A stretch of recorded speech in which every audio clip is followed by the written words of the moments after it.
on Zoom webinar. It has been a long week and it's only Wednesday. It's unbelievable. So we're going to talk about some interesting topics today, right, Anna? Gary.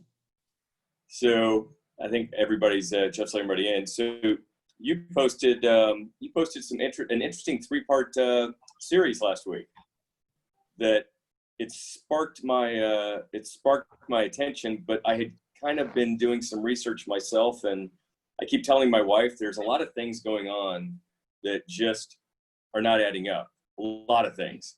And I am not you and I talked back and forth, I'm not a conspiracy theorist by any means. I try to, we try to look at facts.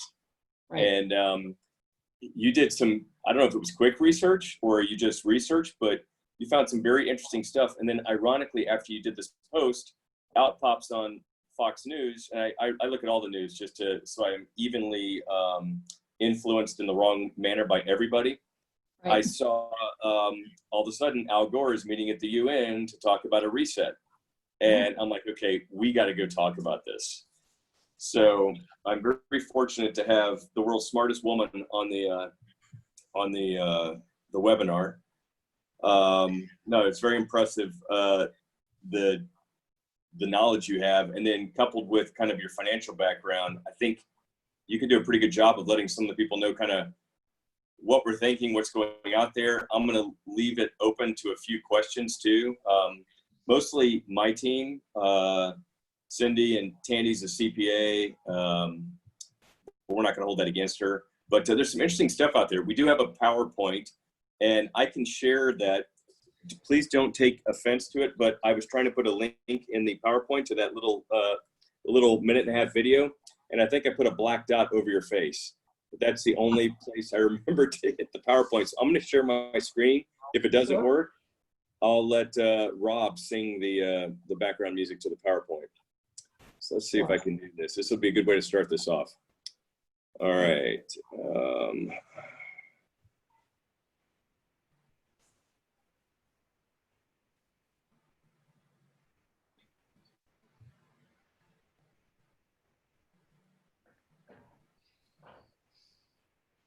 Okay, can you guys see that? Yes. Perfect. All right, so we'll see how this does. It's a link to YouTube. See if YouTube is YouTube shouldn't be taking this down.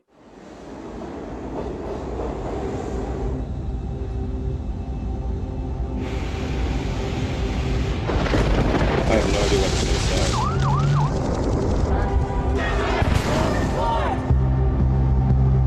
Okay, so I tried this and there's no sound.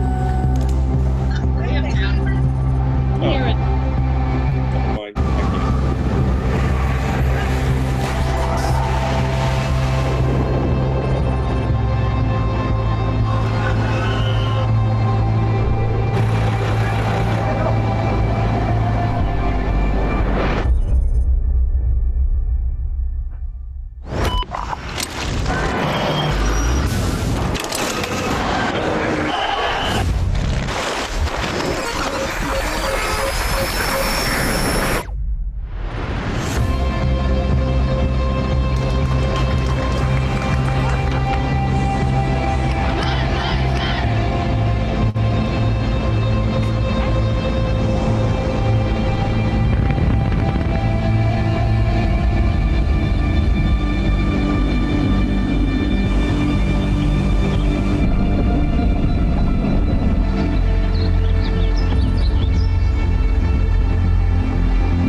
See if I can get back to where I was.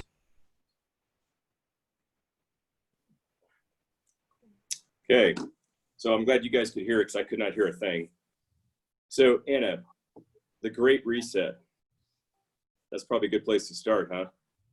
Yeah, so what you were just watching was actually from the World Economic Forum. And when Merrill and I started talking last week, and when I started researching a little bit, just to see what was going on, because I was noticing some things that were happening in the CARES Act and through Fed action that just didn't make sense of what I know of the economy and the way that our economy is so closely integrated with the markets and the mortgage markets and whatnot. And I just started saying, I wonder if all of the things that I'm seeing that don't make sense from a US economy standpoint have any kind of global coordination.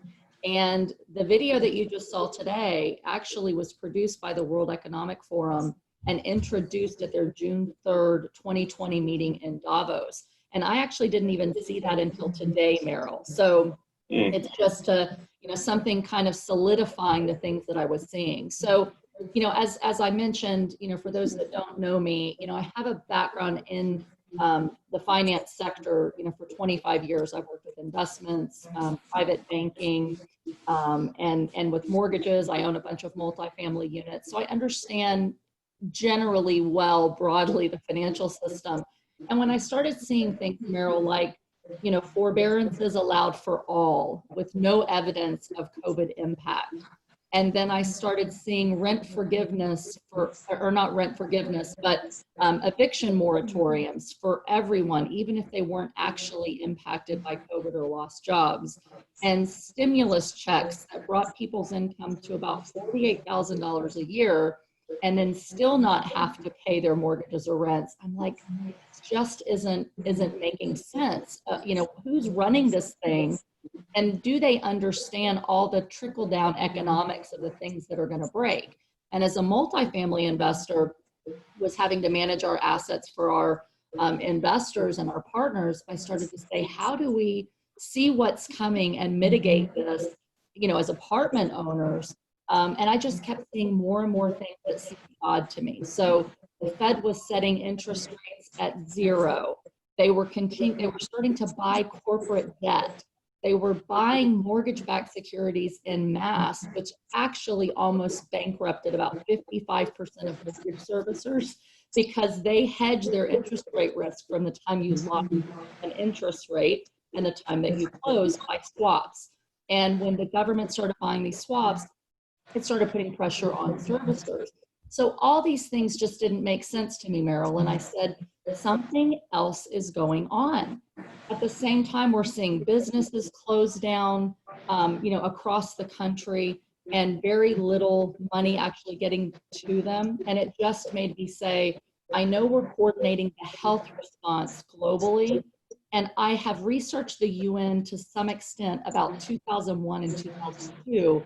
And I knew at that point they were trying to move toward global equality and globalism. And they wanted to do a lot of things in the name of green and sustainable development and create some wealth equality. But I never thought the US would actually go along with it. And so what I did is I just did a quick Google search on COVID economic financial impact coordination, global coordination, just to see if anything came up. And I was shocked at what I actually found. And what I found first was a link to the International Financial Stability Board. And the International Stability Board basically is an organization of countries made up of the UN members who are pushing for financial stability globally. And what they had on their own website was the fact that they were looking to use the COVID-19 disaster to move forward the UN's 23rd Sustainable Development Agenda, and that all countries were agreeing with the same fiscal and monetary response throughout the world as what the US was implementing. So I'll stop there, Merrill, and see if you want to add anything, but I'm happy to delve into the types of things that the US did as part of the CARES Act or global coordinated effort. So I think at a very high level, I read through some of it. I don't have the same background, or I haven't researched as much about the UN and the IMF, but it's almost, I understand the global reset. I understand the idea. It's basically to put everybody on the same playing field and basically have, I don't want to use the word socialism, but have socialism throughout the world. Right. And to bring the developing countries up to a level, and quite honestly, bring us down to a level. Right. And we both agreed not to make this political. And I've seen some videos that show it's both sides, which is very interesting as well. There's a 9.5-minute video I wanted to air, but I didn't think anybody would listen to it, so I chose not to air it. But it's being distributed. I think it's already been taken down on YouTube. It's a very good a video. I actually did a screen record on my iPad, so if anybody wants to get a copy of it, I can send it to them. But I think it's been removed from YouTube already.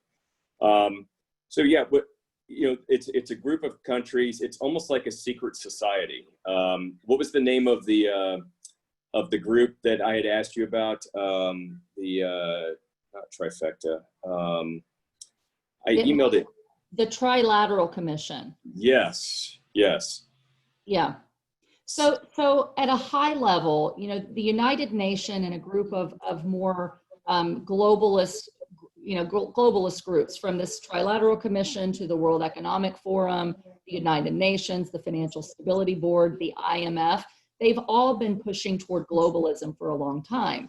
And what you've seen from our politicians, whether they be Republican or Democrat, is, generally a stance that we're America, we're sovereign, we're not going to go along with globalism, we're always going to be a free country, independent with our own rules, but we'll help give money to other countries. And actually the United States is the largest donor of the United Nations.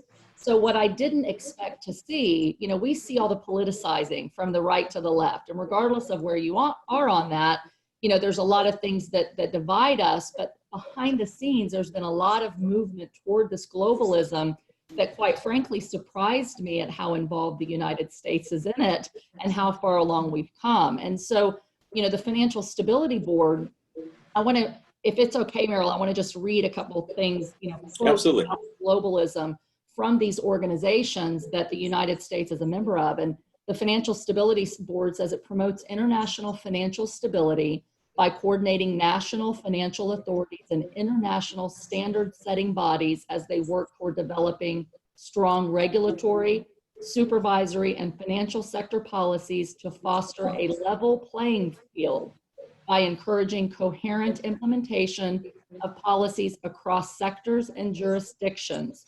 Their decisions are not legally binding. Instead, its members and member organizations operate by moral suasion and peer pressure in order to set internationally agreed policy and minimum standards that members commit to implementing to foster a level playing field. And so, their goals are, let's foster a level playing field by taking from the wealthier countries, giving to the poorer countries, and also within each country, implementing wealth equality. And what that means is basically socialism, as Merrill stated. And so while our politicians want to make you think that it's the far left that are pushing towards socialism, in effect, these policies that we've seen some of the far left leaders, and again, regardless of how you think about them, policies introduced by Omar and Pelosi in the CARES Act that had something to do with sustainable development, abortion rights, green programs, people thought, well, what does that have to do with COVID? And it has everything to do with the globalization and this great reset that all of these international authorities are trying to promote. And they've implemented a lot of the things that they need to do in order to create financial transformation into the CARES Act. And people aren't noticing it because most people don't understand the financial system and how these things can make sense. So all of the things that you're seeing, the zero rates, the loan forgiveness, the pushing for rent forgiveness, forbearances, mass amounts of money being poured into the system. Every single one of those actions is on the Financial Stability Board's website, and every country has agreed to implement all of them. And then the biggest thing is the digital currency. They're trying to equalize all currencies and bring us under one new digital currency so that, one, they can institute wealth equality, two, they can create a global tax for green sustainable development goals and make sure that nobody can escape paying those taxes, including employers and employees. And all of this is written in black and white in the United Nations documents in their Agenda 2030. So it's been quite shocking, Merrill, and eye-opening as I've actually read their documents from their websites. Again, not from conspiracy theorists, no videos, just straight Right. documents on the United Nations and the World Economic Forum. So I've had a couple questions recently along the lines of, well, was I don't go to this area, but was COVID something that was manufactured? Was the virus manufactured to promote or to exacerbate what they're trying to do? And my take on it is no, COVID is just unfortunately something either natural or man-made that escaped. However, it was the catalyst. There was going to be some catalyst that promotes what they're doing, and COVID happened to be, in my mind, the catalyst on steroids, because I actually did read the CARES Act. Probably you did too, and almost nobody read the CARES Act. They just went to the portions to see how much am I getting paid? Am I going to get my rent covered? If I'm a landlord, can I borrow money? And can I borrow money as a business? But very few people saw that there was something like $4 to $6 billion that was approved to set up a national internet. Not sure why we need a national internet.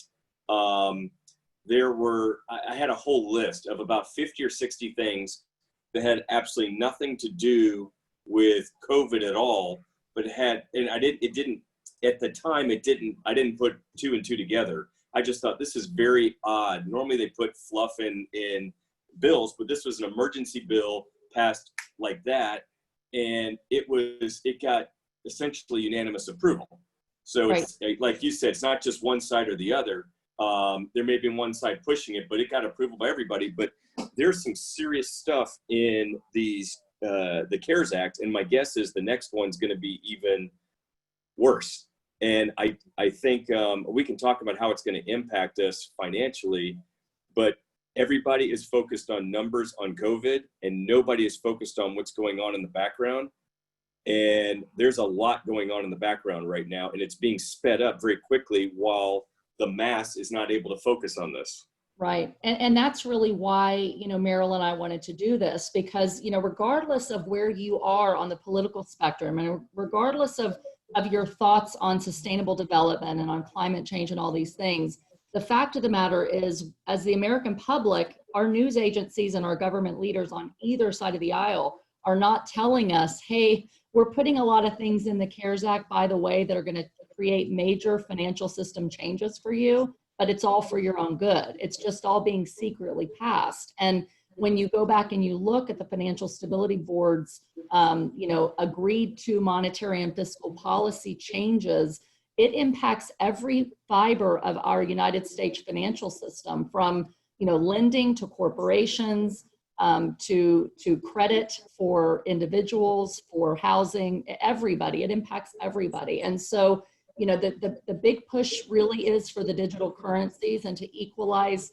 economies and to start incentivizing people across the globe to start investing in sustainable development types of corporations and companies.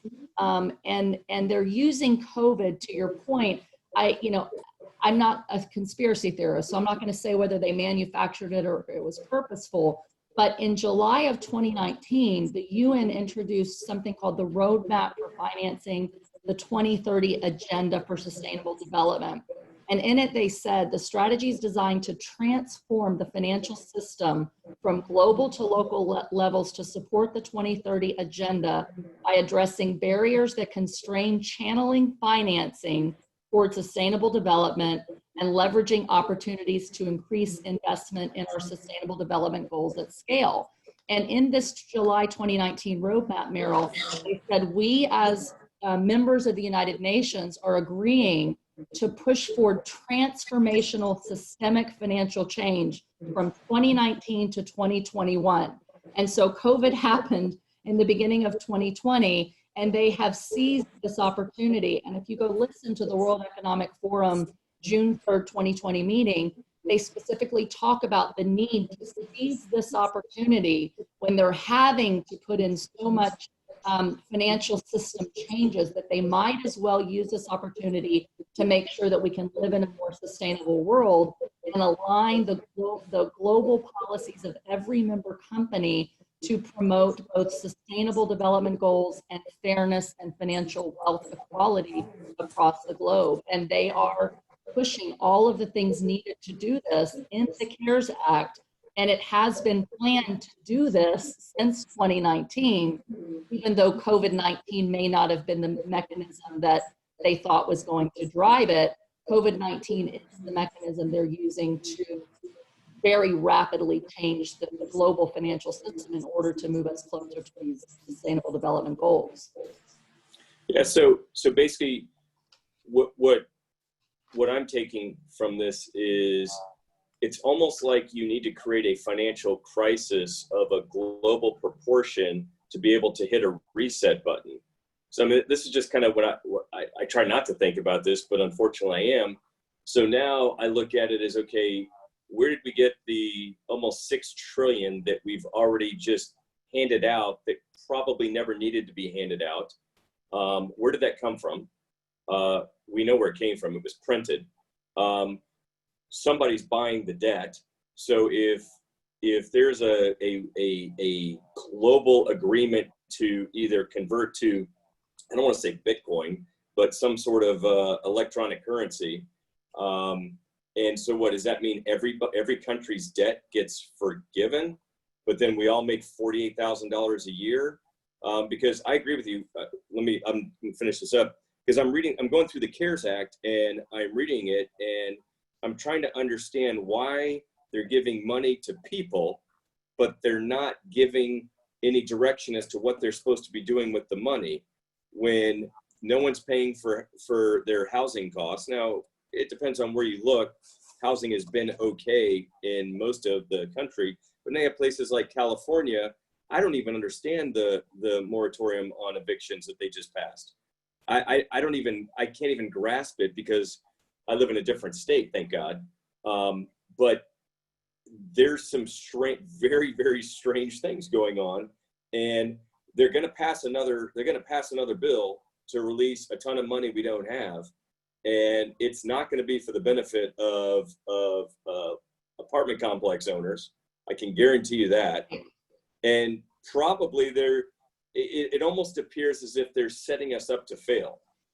And Merrill, the sad thing is, again, I'm trying not to let my mind go there because, for any of us, I hope we don't end this call thinking, Anna and Merrill are conspiracy theories. Like I have those people in my friends and in my family, and I'm like, we're not being invaded by aliens. It's not all the Rothschilds and the Knights Templar. Like I don't go there, okay? But when you read the actual documents that the global community of nations are now actually publishing and saying, hey, by the way, we're going to do this, we're not seeing much media traction. But it does show us that this is where our goals have been. This is where we said we needed to go. And we are using this crisis to help us to get there. And they say that it's going to create a better world for all. But you mentioned something about the debt. And one of the questions that I've asked is, number one, why do so many businesses have to be shut down for so long?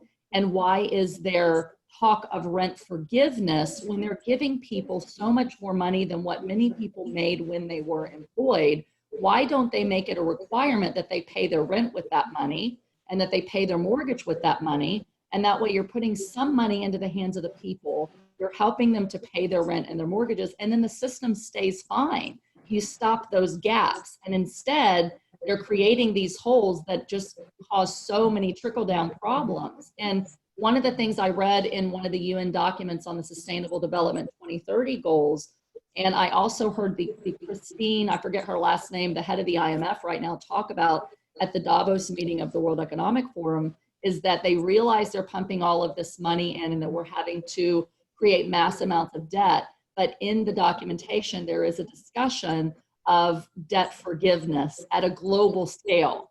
Now, it doesn't go into detail, Merrill. So does that mean that every world economy, every government that's printing money and pouring into their, to more debt is just going to have it all wiped out? Does it mean that individual citizens around the globe are going to have their debt wiped out? They really don't go into that level. But it is very clear discussions on debt forgiveness. and wealth distribution and wealth equality. And they basically say that everyone in the global community is going to have to step up, make some sacrifices toward this new global economy that will yield to more justice and fairness for everybody in the world where they go. And so I was reading these things and posting them, you know, in different parts over the last week. And as you mentioned, Al Gore came out and said, you know, hey, we're looking for this great reset of capitalism.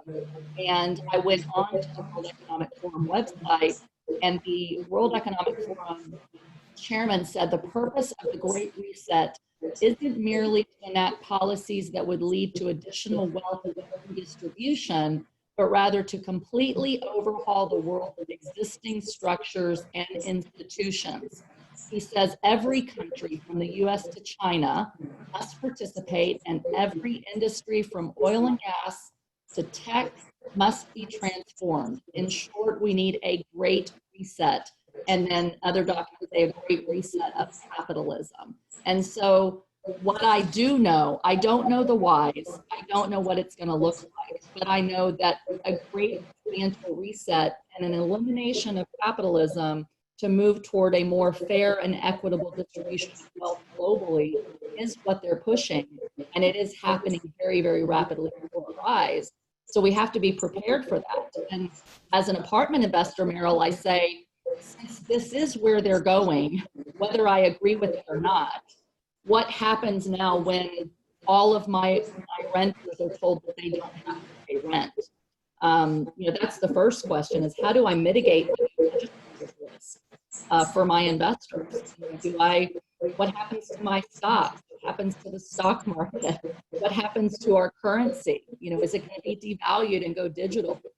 Where do you invest? You know, all those kind of questions are clearly on my mind.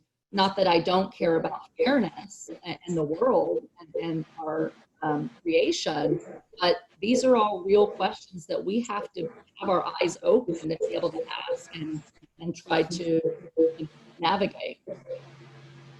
Yeah, it's fascinating to me. So it's funny. So my wife said something to me yesterday. I posted, you know, that you were going to be on. She's like, people are going to think you're a conspiracy theorist. I don't think you want to be posting that stuff. She was just giving me a suggestion. And, you know, I thought about it for a second because I don't buy into that. There's no such thing as UFOs in my world and Martians and stuff like that. But it just, even if it's not a global thing, which I do believe something's going on, the amount, what our country has done, what our government has done, especially to us as apartment complex owners or owners of properties that collect rent, is unheard of. And it's very interesting. I told clients from the very get-go, don't do forbearance agreements if it's a Fannie or Freddie loan. They're too onerous. If you have to do one, you're going to be put in a situation where they're going to take the property back. And so now if you kind of look ahead, some of them are in trouble, pretty much not in Texas, but in other places. So, wow, let's see, the government says you don't have to pay rent, and you can't be, then they don't say you don't have to pay rent, you can't be evicted if you're in a property that's financed by a government agency, Fannie, Freddie. So that's like 37% of the multifamily out there.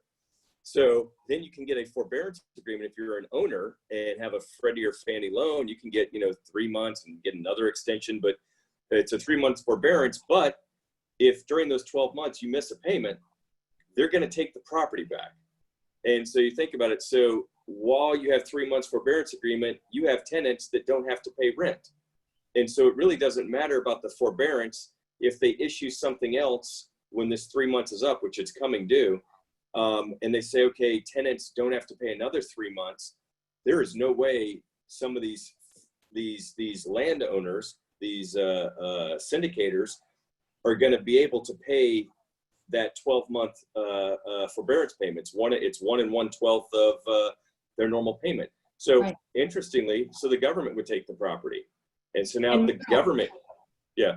Yeah, just to add to that, I just saw this week on the news, and I'm at the beach, so I didn't delve deep into the article and go, look up the legislation. But I just saw that the agencies were now going to extend, the ability for multifamily owners to have forbearances longer But then, oh, by the way, you still can't evict anybody at all for non-payment of rent. And it's not just those who've lost jobs to COVID, it's anybody. And so Right. basically they strong arm your ability to mitigate the risk by asking people to move that don't pay if they haven't lost a job. But then, oh, by the way, the thing that I thought, oh, this will never happen.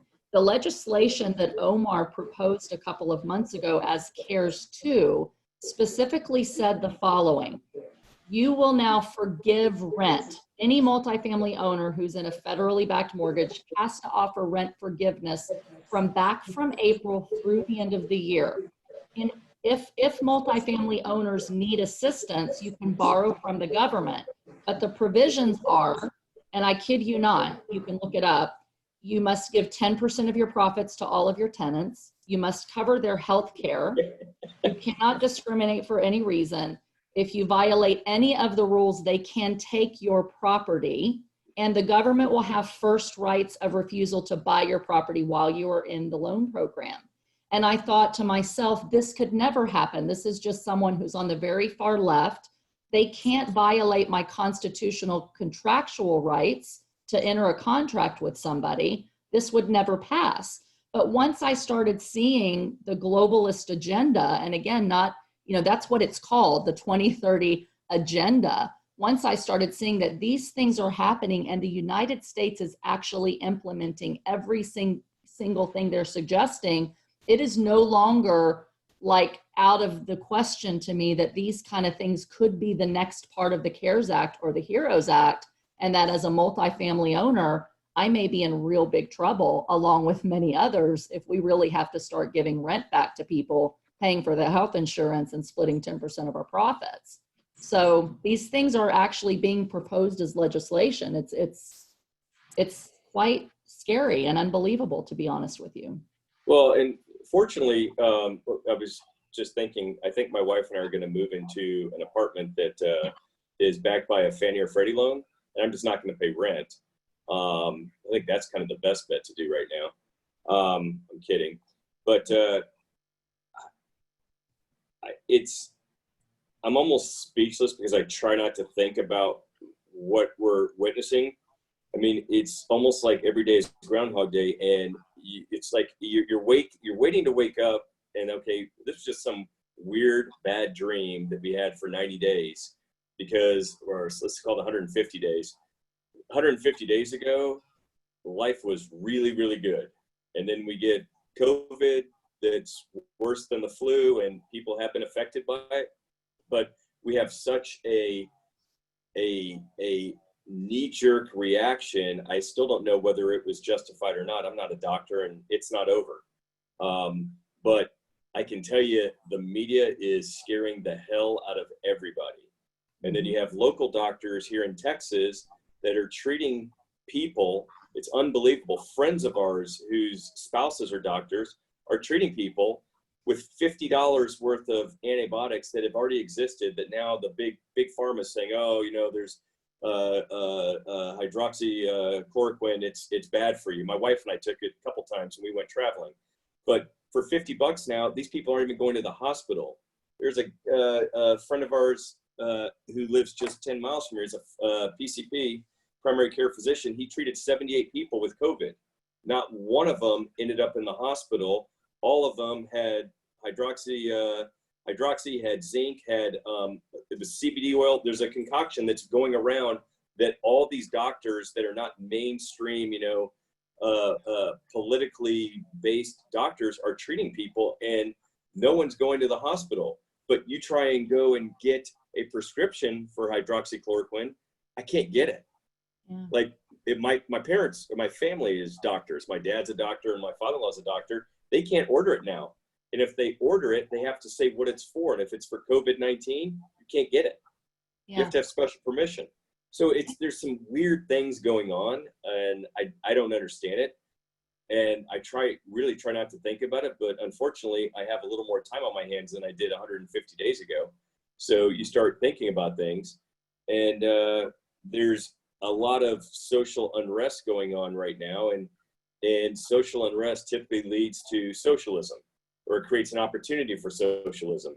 and I'm not going to get political again, but, you know, defunding police is certainly not going to help with curbing social unrest. And I don't know what kind of even playing field people think if they defund police. I think you're going to have a lot of self-proclaimed Texas policemen and women. Everybody's going to come to Texas that wants to be safe. And I didn't want to think about what could happen. And I think what's so scary, Merrill, you know, there's so many, as the video that we showed at the very beginning, you know, the call for the great global reset. I mean, this is the World Economic Forum officially announcing, this is their rollout video to officially announce, you know, our world is unsustainable as it is. There's sick people, there's people dying, there's fighting, there's riots, there's division politically, racially, in every single way. And because of all this chaos, it's their reason to come in and say, we need to change the world and make it better. And we're going to come in and rescue you. And the way we're going to do it is to transform everything and make everything equal.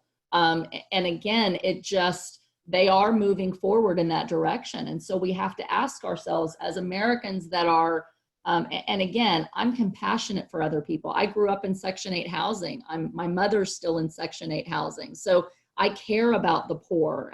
You can have a heart and still care about also American freedoms and things that we're seeing that are eroded.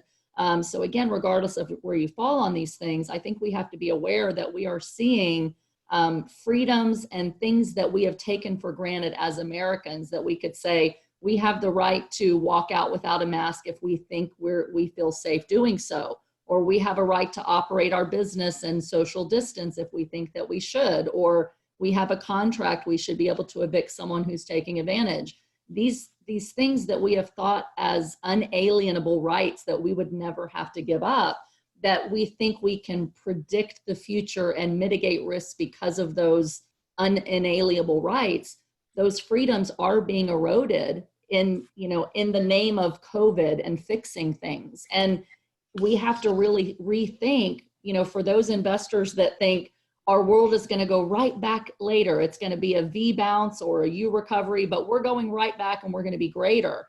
The world is telling us, our global leaders are telling us.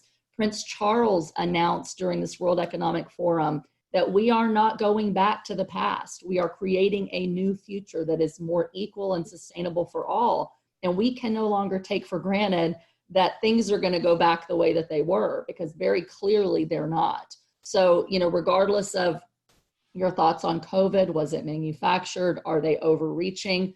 The fact is our country and our world is marching toward doing whatever they need to do to transform our country and transform our financial systems. And they have said they are using COVID-19 to do that. So, we all have to be aware of those things and at least do your research and keep your eyes open as you make decisions, for yourself, for your family, for your investors.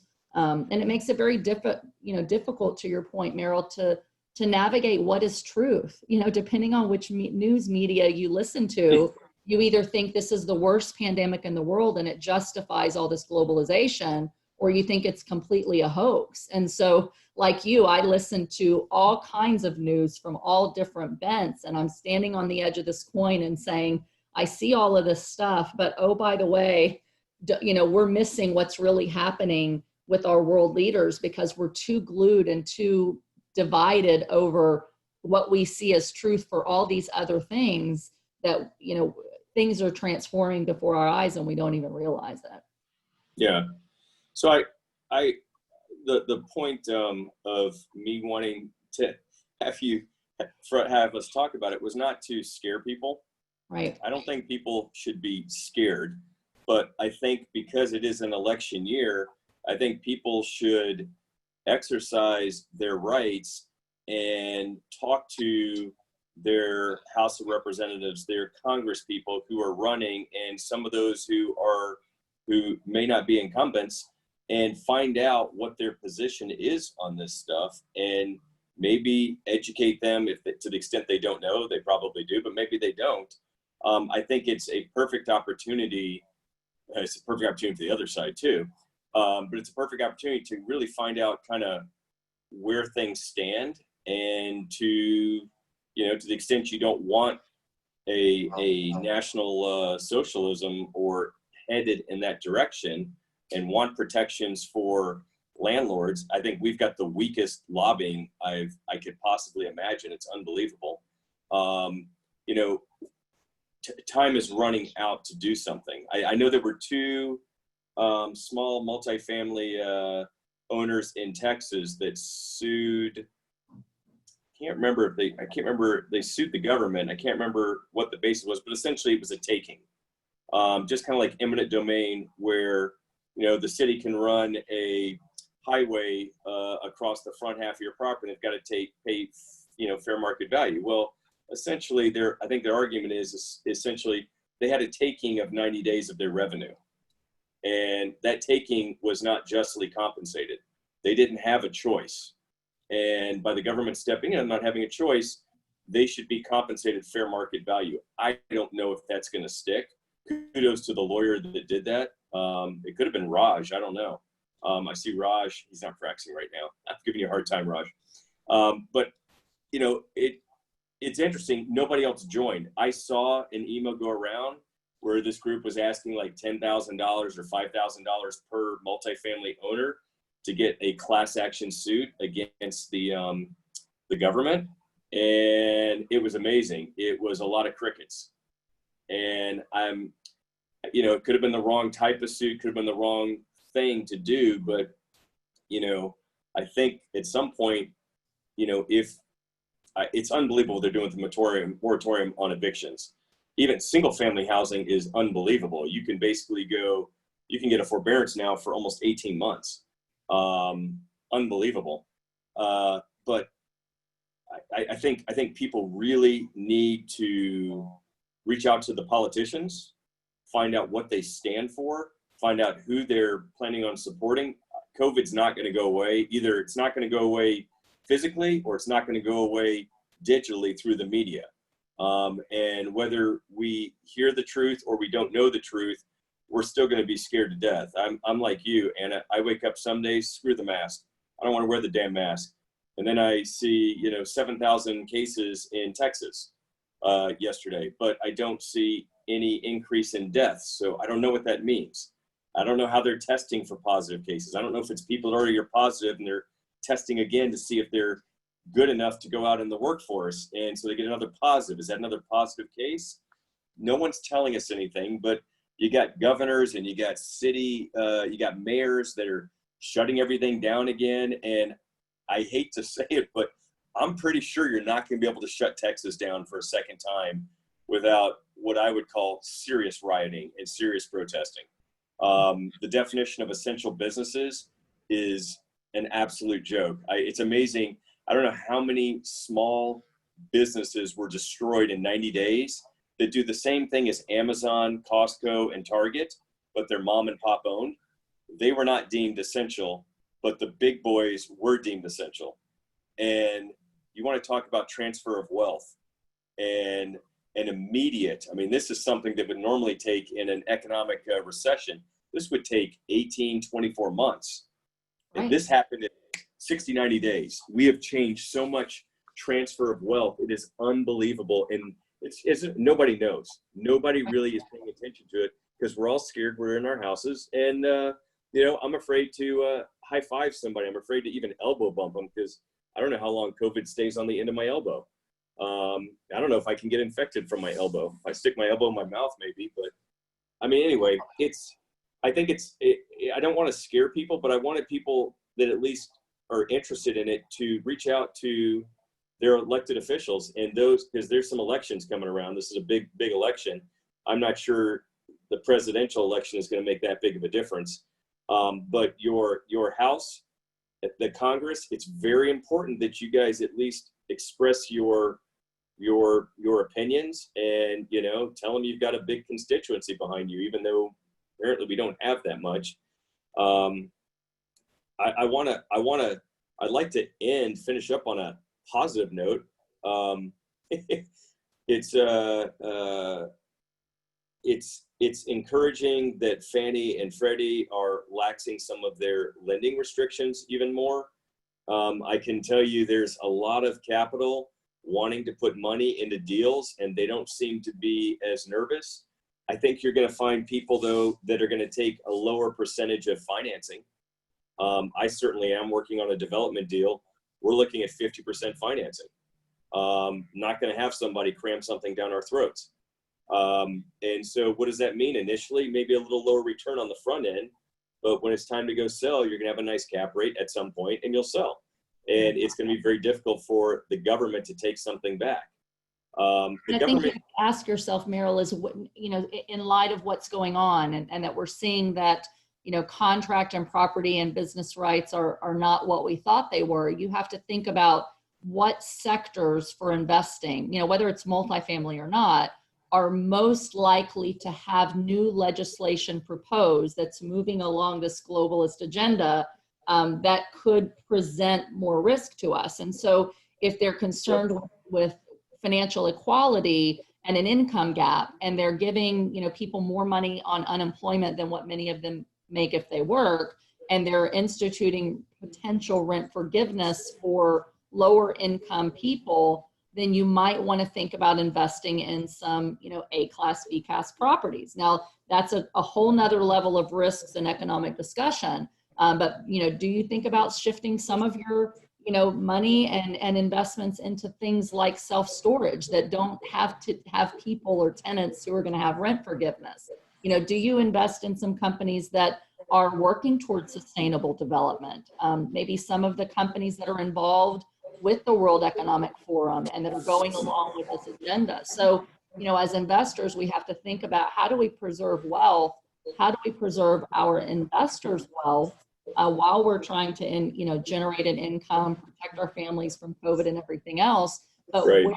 where are the right places to potentially shift our focus as investors versus the things that have the most likelihood of additional legislative risk that we may not be able to mitigate, no matter how good of an operator we are or how financially savvy we are? So those are the kind of things that I'm thinking through, not the sky is falling, I'm giving up, but if this is happening and this is where the world is going, how do I react and how do I rethink, the future when I can't really rely on the past and past economic cycles and past, government action as my guide for what I think is going to happen going forward?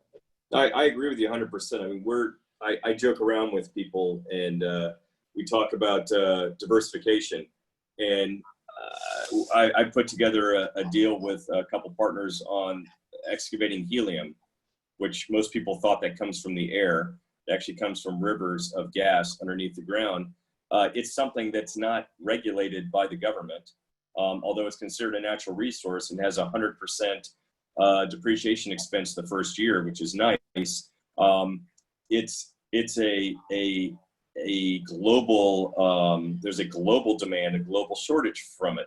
So by hitting resets and other things, it doesn't have a whole lot of effect. Helium is not used for balloons, which most people think it is. It's used for medical MRI machines and decommissioned nuclear warheads. That's the vast majority of what helium is used for. It's one of the coldest substances known to man when it's in its liquid phase. So I mean, stuff like that.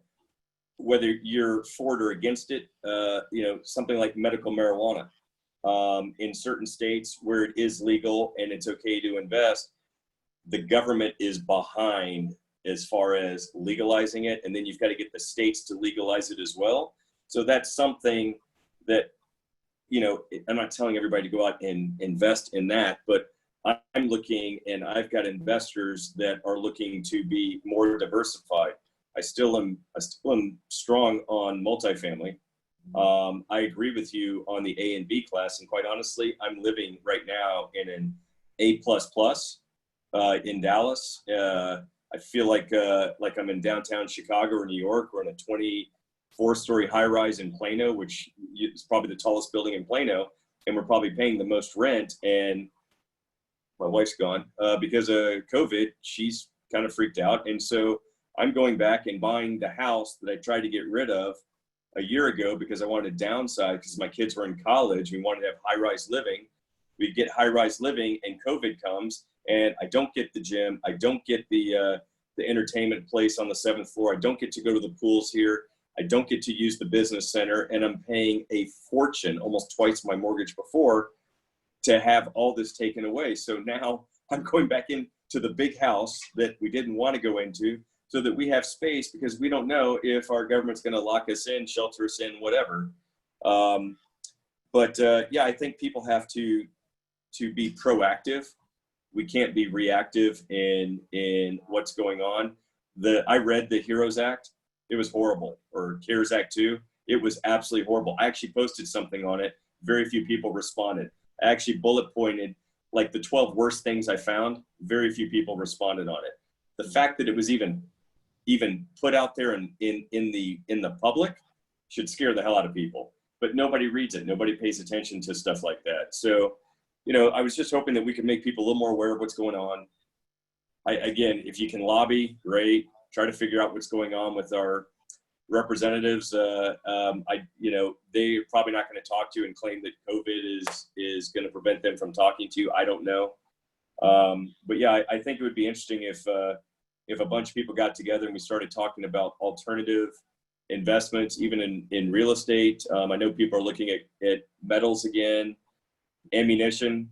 Price of ammunition has skyrocketed. I know there's some other people that shoot around Texas and maybe even outside of Texas, but ammunition has skyrocketed. There's a shortage of guns, despite what most people think. I think there's not a shortage of people owning guns. There's a shortage of people being able to buy guns. I should back that up. Oh yeah, my wife was just saying she went to the gun range today. The gun club in Frisco, which is a very high-end gun club, they won't even sell 9mm rounds for ammo right now. Yeah. Okay, that's and like digital currency. currency. When you talk about digital currencies, the UN and the Financial Stability Board have meeting minutes out on their website where they talk about the risks and the rewards of using a crypto type currency, and how they can use it in such a way that people can't operate outside of it, so that they can control, get rid of money laundering, make sure they can tax with it. But there are large corporations, both tech company and financial companies, that sit on the boards of the World Economic Forum, of the Financial Stability Board, that are talking through how they are going to move forward. So as investors, I'm like, I want to start reading their meeting minutes and see what companies and what technologies they're looking to invest in for this move. And maybe thinking through things like that can help you to preserve your wealth, help you diversify, and help your investors as well. Well, it's interesting because everybody is listed publicly. No one just knows it exists. But I was going through and just kind of looking at all the CEOs and COOs, and it was just fascinating to see who's on that. And then that other thing we talked about, I keep forgetting the name of it. That organization was created back in the 60s. Yes. Yeah, I know. I forgot that. Oh gosh. I'm sure you've got it in front of you. It's like a secret organization that's not really so secret. That's made up of former presidents. What's it called? Hold on, I'll tell you. Okay, they're former presidents that are members, House of Representatives, Congress people. The Trilateral Commission, the Trilateral Organization. Trilateral Commission. You guys should look up. Yeah, you should look up Trilateral Commission. It is like I don't even know what you call it. It includes world leaders, business leaders, financial institutions, the leaders of Google, Instagram, Boeing, MasterCard, many other major news organizations, as well as world leaders that are all pushing toward the same sustainable development, UN 2030 agenda. So they're trying to, and they tell you on their documents, really marriage a private-public partnership to bring together global leaders, media, tech companies, all major financial corporations, all to move toward the same goals and to make the necessary adjustments at their societal and corporate levels in order to help move these things forward. So seeing who the companies are that are involved and on board and helping push toward the 2030 global agenda is very telling and might be something that you want to track going forward. And I'd highly encourage you to listen, go out to YouTube, pull up World Economic Forum, they have their own channel, and listen to the June 3rd, 2020 meeting. Listen to Prince Charles's remarks, listen to the head of the UN remarks. They're announcing the great global reset publicly through this meeting. So I encourage everybody to take time to listen to it and then just to continue to research and keep your eyes open to see where we're headed. So Anna, I really appreciate you coming on and talking about it and scaring the hell out of everybody. That was not the point, but maybe it makes sense to some people that, you know, what doesn't make sense, there's at least something going on, because you don't just print money, you don't just shut down businesses. I just got rid of a car because I was trying to get a new car. There are no cars available. People don't understand what's going on. There are very few new cars coming in to our country right now. If you want to go get work done on your house, first of all, everybody's been living in their home for 90 days. So good luck finding a work person, especially in Texas, because there are cranes going up everywhere. But now the issue is materials. Materials that are from overseas aren't here. And this is going to be me complaining about my first world problems. My boat that I have, it was made in Poland, great boat, and has 2 special air conditioning coolers on it. Well, apparently one went out. Didn't even know it had 2, but because it's made for the ocean, it has 2.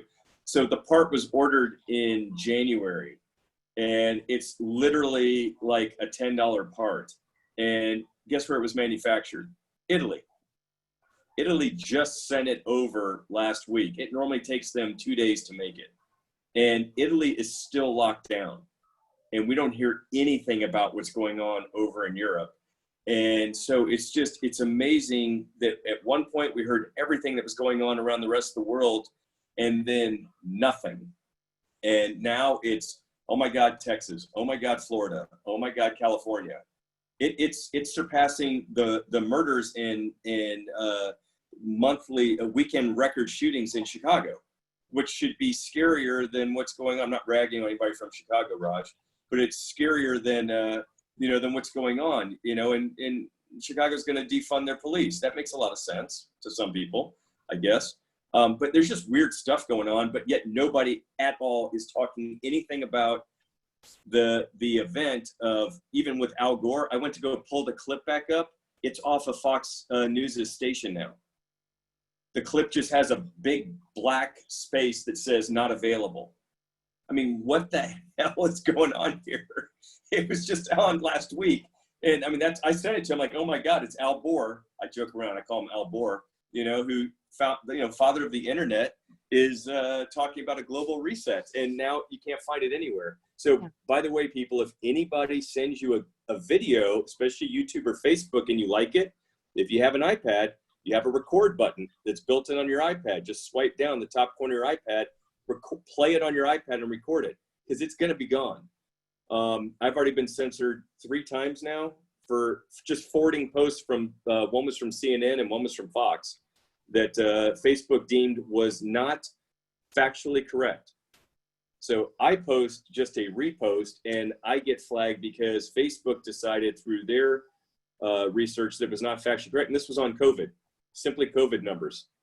So and that's anyway, one of the things that's really scary, Merrill, again, not to end on fear, but we have to be able to figure out how to discern truth. And when there's, people on both sides of the political aisle or both sides of the COVID aisle saying, this is truth, no, this is truth, and everything is censored from every major, organization, whether it's YouTube, whether it's Google, whether it's Facebook, and now there's people pulling advertising for not censoring enough.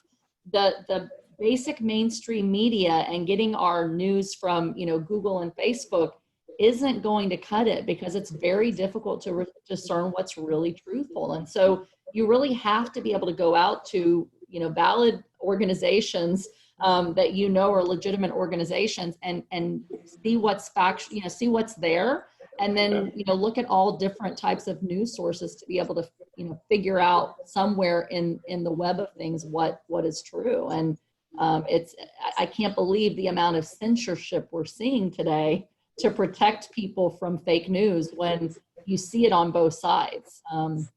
So as a lawyer, just keep in mind, the only time our government can do what they're doing and essentially usurp laws that are in existence is if they declare a national state of emergency.